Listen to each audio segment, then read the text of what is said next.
DKShi RSS ಗೀತೆಗೆ ಪ್ರಿಯಾಂಕ್ ಖರ್ಗೆ ಭಿನ್ನರಾಗ ಹಾಡಿದ್ದಾರೆ. ಸಂಘ ಗೀತೆ ಹಾಡಿ ಬಿಜೆಪಿಗರಿಂದ ಜೈಕಾರವನ್ನ ಗಿಟ್ಟಿಸಿಕೊಂಡಿದ್ರು ಡಿಕೆ ಶಿವಕುಮಾರ್. ಅವರ ಹೇಳಿಕೆ ಬೆನ್ನಲ್ಲೇ ಸಂಘದ ಬಗ್ಗೆ ಹರಿಹಾಯ್ದಿದ್ದಾರೆ ಪ್ರಿಯಾಂಕ್ ಖರ್ಗೆ. ಇಂತಹ ಸಂಘಟನೆಯ ಗಾಳಿ ನಮಗೆ ಸೋಕಬಾರದು, ಈ ಸಂಘಟನೆ ಎಂದಿಗೂ ಕಾಂಗ್ರೆಸ್ಗೆ ಶತ್ರುವೆ ಅಂತ ಕಿಡಿಕಾರಿದ್ದಾರೆ. ಎಕ್ಸ್ ಖಾತೆಯಲ್ಲಿ ಆರ್ಎಸ್ಎಸ್ ವಿರುದ್ಧ ಕೆಂಡ ಕಾರಿದ್ದಾರೆ ಪ್ರಿಯಾಂಕ್ ಖರ್ಗೆ. ಇನ್ನು ಡಿಸಿಎಂ ಡಿಕೆಶಿ ಅವರು ಸಂಸ್ಕೃತ ಪಂಡಿತರು, ಅವರು ಭಗವದ್ಗೀತೆಯನ್ನ ಕೋಟ್ ಮಾಡ್ತಾರೆ, ಅಷ್ಟಕ್ಕೆ ವಿಶೇಷ ಅರ್ಥ ಬೇಡ ಅಂತ ಎಂಬಿ ಪಾಟೀಲ್ ಹೇಳಿದ್ದಾರೆ. ಡಿಕೆಶಿ ಬಿಜೆಪಿಗೆ ಹೋಗೋದಾದ್ರೆ ಯಾವಾಗಲೂ ಹೋಗೋರು, ರಾಷ್ಟ್ರ ಮಟ್ಟದಲ್ಲಿ ಒಳ್ಳೆಯ ಅಧ್ಯಕ್ಷ ಅನ್ನೋ ಪ್ರಶಂಸೆ ಅವರಿಗಿದೆ.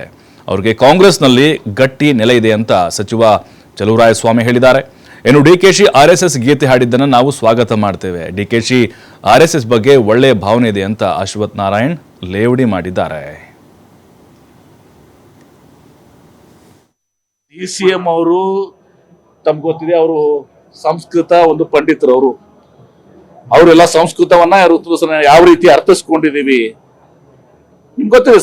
ಅವತ್ತು ಭಗವದ್ಗೀತೆಯನ್ನ ಅವ್ರು ಕೋಟ್ ಮಾಡ್ತಾರೆ, ಮತ್ತೊಂದನ್ನ ಕೋಟ್ ಮಾಡ್ತಾರೆ. ಈಗ ಸ್ವಾಭಾವಿಕವಾಗಿ ಆರ್ ಎಸ್ ಎಸ್ ನಿಮ್ದು ಎಲ್ಲಾನು ಕೂಡ ನಮ್ಗೆ ಗೊತ್ತಿದೆ ಅಂತ ಮಾತನ್ನು ಹೇಳಿದ್ದಾರೆ. ಇದರರ್ಥ ಅವರು ಆರ್ ಎಸ್ ಎಸ್ ಪರವಾಗಿ ಆಗ್ಲಿ ಅಥವಾ ಬಿಜೆಪಿ ಪರವಾಗಿ ಹೇಳಿದ್ದಾರೆ, ಅದನ್ನು ಕೂಡ ಸ್ಟೇಟ್ಮೆಂಟ್ ಮಾಡಿದ್ದಾರೆ. I am a Born Congress man ಅಂತ ಹೇಳಿ. ಡಿ ಕೆ ಶಿವಕುಮಾರ್ ಆಕ್ಟಿವ್ ಹೋಗ್ತಾರೆ.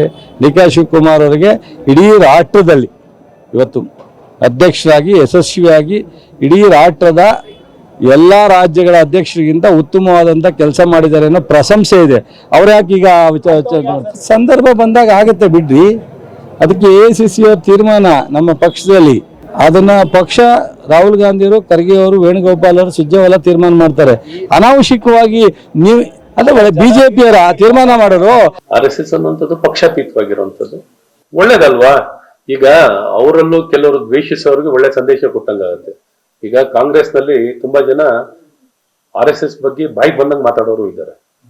ಈ ರೀತಿ ಡಿ.ಕೆ. ಶಿವಕುಮಾರ್ ಅಂತವರು ಒಳ್ಳೇದ್ ಮಾತಾಡೋರು ಇದ್ದಾರೆ. ಹಾಗಾಗಿ ಅವ್ರಿಗೂ ಒಳ್ಳೆ ಸಂದೇಶ ಕೊಟ್ಟಂಗಾಗತ್ತೆ. ಅವ್ರ ಪಕ್ಷದವ್ರಿಗೆನೆ ಒಳ್ಳೆ ರೀತಿ ತಿಳಿಸಿದಂತವಾಗುತ್ತೆ. ತಿಳಿದ ನೋಡಿ, ದ್ವೇಷ ಅಲ್ಲ, ಒಂದು ಸಂಘಟನೆ ಒಳ್ಳೆ ಕೆಲಸ ಮಾಡ್ತಿರೋದನ್ನ ಪ್ರತಿಯೊಬ್ಬರು ಒಪ್ಕೊಳ್ಳುವಂತ, ದ್ವೇಷಿಸ್ಬೇಕು ಅಂತ ದ್ವೇಷಿಸೋದಲ್ಲ, ಆ ಮಾಡುವಂತ ಸತ್ಕಾರ್ಯಗಳನ್ನ, ಒಳ್ಳೆ ಕಾರ್ಯಗಳನ್ನ ಸ್ವಾಗತಿಸುವಂಥದ್ದು ಕಾಂಗ್ರೆಸ್ನಲ್ಲಿ ಬೇರೆಯವ್ರಿಗೂ ಒಂದು ಒಳ್ಳೆ ಸಂದೇಶ ಕೊಟ್ಟಂತ